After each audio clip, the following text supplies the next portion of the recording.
A normal heart is usually a regular heartbeat, but in atrial fibrillation, the rhythm becomes irregular. It is caused by an abnormal electrical impulse from the atrium of the heart that is transmitted to the ventricle of the heart.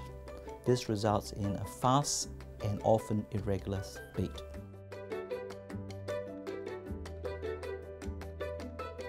There are individuals who have atrial fibrillation who are totally unaware that they have a rhythm abnormality. On the opposite end of the scale, folks can get symptoms of breathlessness, chest pains, or even feeling fatigued and lethargic.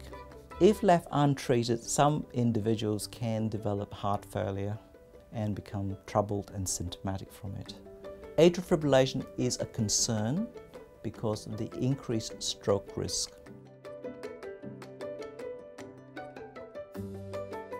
It is often associated with high blood pressure, diabetes, chronic lung problems, sleep apnea, and heart disease of various kinds. If you have symptoms and you are concerned, yes, you do need to go and see your local doctor.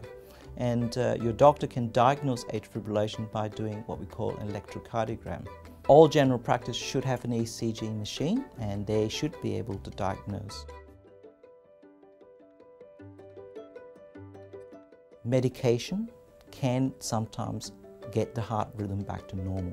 If the heart rhythm remains irregular, there is a technique called an electrical cardioversion that we do in hospital. This is done under general anesthetic. If we are able to achieve the goals of our management of atrial fibrillation, majority of people do have a normal quality of life. Care to Share, brought to you by Budgeron Private Hospital, because your health matters.